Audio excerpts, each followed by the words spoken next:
Hi, I'm Les Pearson. I'm talking to Martyn Joseph, the first performer in the Folk Music Club's concert series for 2012-2013. It's a real pleasure to be talking to an old friend.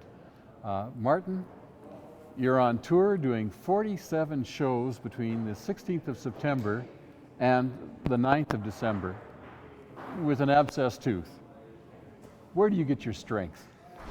I don't know. I don't think I'm any stronger than the next man. It's just, I suppose when you see the white of their eyes, it's like, maybe it's a bit of insecurity on my part. This is what I do, and this is how I prove myself to whatever, you know. I'm, believe it or not, actually quite a shy person in company. I'm not sort of, until I'm sort of feel like I've established myself in some way. So maybe when I get up there, it's, a lot of it is still trying to prove myself, I suppose. I don't know, and that gives you energy.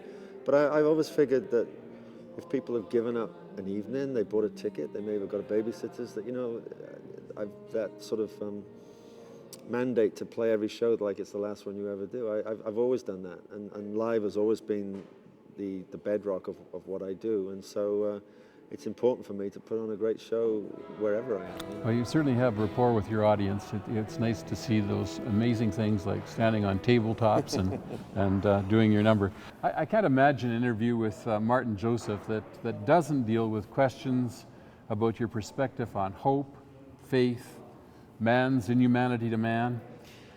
So what is the question that interviewers fail to ask? Oh my gosh. I don't know. Gee, that's a heck of a question. I'm not sure they failed to ask me the right questions. I think that I think we're all searching for something right now. These are troubling days in many ways. Not just troubling for us, but we think of our kids. You know, you think of what's going on with the shrinking polar ice caps and all that stuff, and it's almost like you want to tell your kids not to have kids because, you know, and I think that there are no wrong questions. It's just, it seems to me that a lot of people have the wrong answers these days.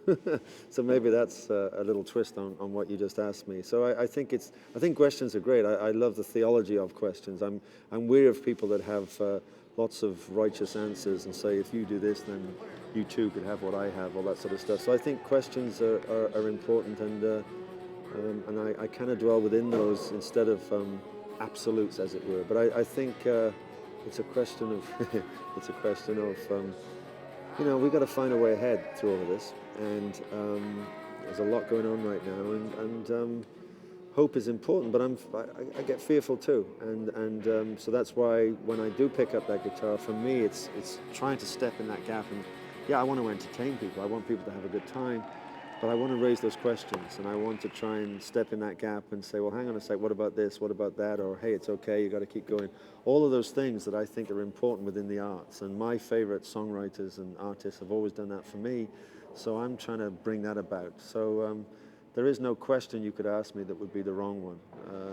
As I say, for me, it's you know, it's about finding the correct answers. It is a difficult time we're living in, and a good friend of mine said, my son will never have life as good as I've had it, and that's a frightening prospect in a way. It is. I mean, things will change without doubt. You know, we look at that. I remember, you know, the way technology has moved on in my lifetime. I'm still a relatively young person, as you know, people still say young man to me, believe it or not. But really, so much has moved on and changed. And you think, well, in 60 years' time, I won't be here to see it, but where will it be? There will be benefits, but my gosh, there's going to be there's going to be trouble as well.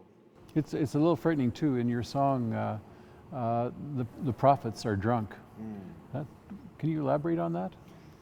Well, that's a song I co-wrote with Stuart Henderson back in the UK, and it's I think it's a sense of that society, especially in the West, we're driven by this mad fixation on celebrity.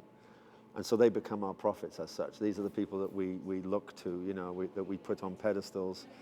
And really, you know, they're not great role models, all that sort of stuff. So in a way, the people we're looking to are out of it. You know, they're just these sort of drunken people that go around. I'm not saying they're drunk, but it's a metaphor for unreliability and for shallowness. And I suppose the true prophetic voice are the quiet voices these days, and you'll find, you know, they're not in the mainstream always. They're often artists that are working quietly, doing folk clubs maybe, or doing other sort of music. It doesn't have to be folk whatever, or painting, but it's not stuff that sells. So you've got to search for those people that have that prophetic edge, who are saying stuff outside of the mainstream. I tell people when I'm doing songwriting classes, don't add to the noise. Step outside of that and do something that has integrity, has honesty, because that's what people are desperate for right now. And I think the heroes of many people really, they're not going to stand up to it. They're not going to last. Although you're Welsh, you keep coming back to Canada. He's a prophet without honor in his own country. Well, I sometimes, they say that, don't they? And then when I play in Cardiff, I always say, you've proved that completely untrue. But I'm always worried about playing at home with a ton of friends. But You've had many awards from Wales and from other places. Well, bits and pieces, which are always nice, you know. But I love Canada. There's something that really I find liberating in this country, because for me, it embodies the big goodness of North America without some of the extremes of your cousins across the border there sometimes, you know. So I feel that Canada's a little bit more European in that sense, a little bit more perhaps welcoming, whereas America's got so much going on that they don't perhaps need or feel that they need outside influence. You know? You'd have a hard time getting an Albertan to admit it, but I think it's Quebec. Oh, okay. Well, I'm not going there. They've kept us in check. I'm not going there. That's your own problem. Martyn, you've opened concerts for some amazing, remarkable acts. Art Garfunkel, Annie DeFranco, Celine Dion, Joan Armatrading, and the list just goes on and on and on. Have you ever had anybody open for you? Well, you know what, my gigs, I've got so many songs that I haven't used that many warm-up artists, as such, because I've so many records now. I've got so many songs to choose from, and you can do it all yourself. Yeah, to an extent, but however, that's changing slightly. I've just signed a young lad called Luke Jackson, who's just 18 years old, to my own little label, and he's going to be opening up for me in the UK, and he's a phenomenal talent, and he's one of these guys that's not trying to do the sort of pop idol thing. He could, because he's so good, but he actually wants to write songs that have some weight and build a career. The problem with again, that celebrity thing is we build celebrity, we do not build careers. So we just take someone with a good voice, they sing a few cover songs, but they're in and out.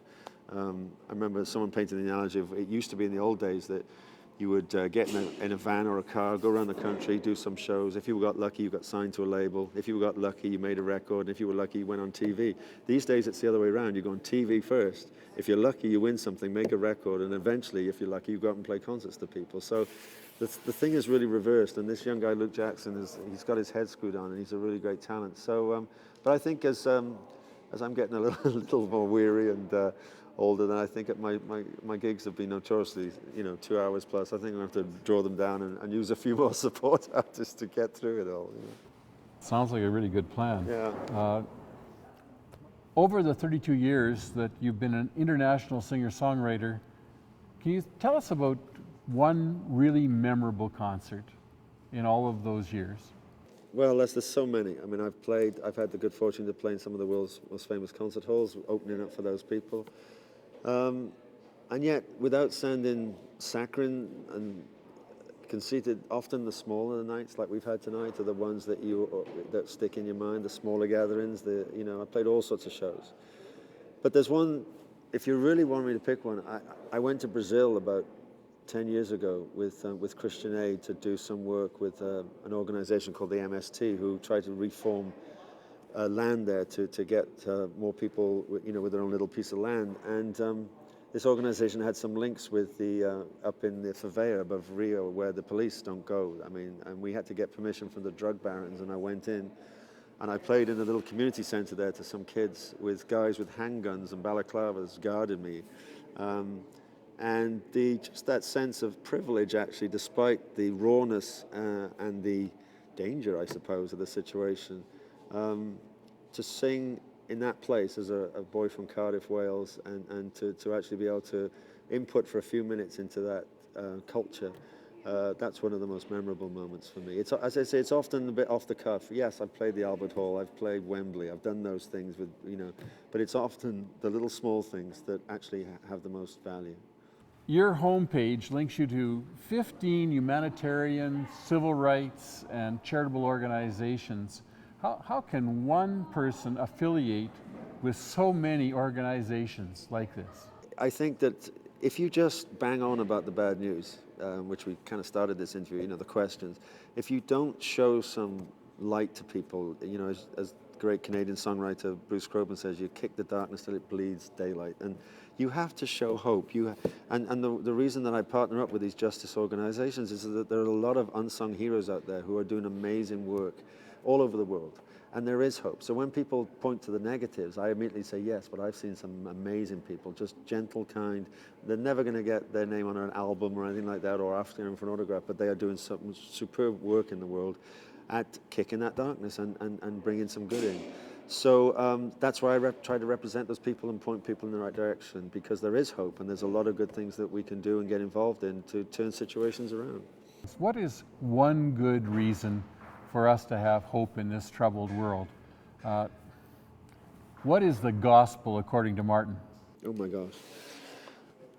Well, the translation of gospel is good news, and I don't really, I don't sing a lot about the good news. I think the good news is I just have faith in humanity. I'm meeting you tonight. It seems to me that most of the places I walk, I meet wonderful people.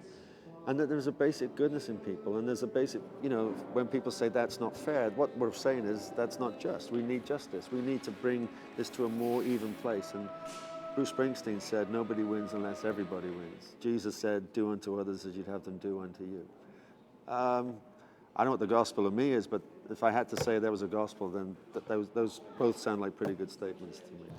Martyn, I want to thank you for a wonderful concert and for sharing your thoughts with us this evening. You're welcome, Les. You're an inspiration. I really appreciate what you're saying. Happy to be here. Thank you. And we look forward to seeing you at some of our future concerts. Red Molly is coming up in November. And don't forget, Tongue on the Post is coming at the end of January. That's that great Canadian folk festival that brings joy to our winter season. Stay tuned, and please continue to enjoy great folk music with the Medicine Hat Folk Music Club.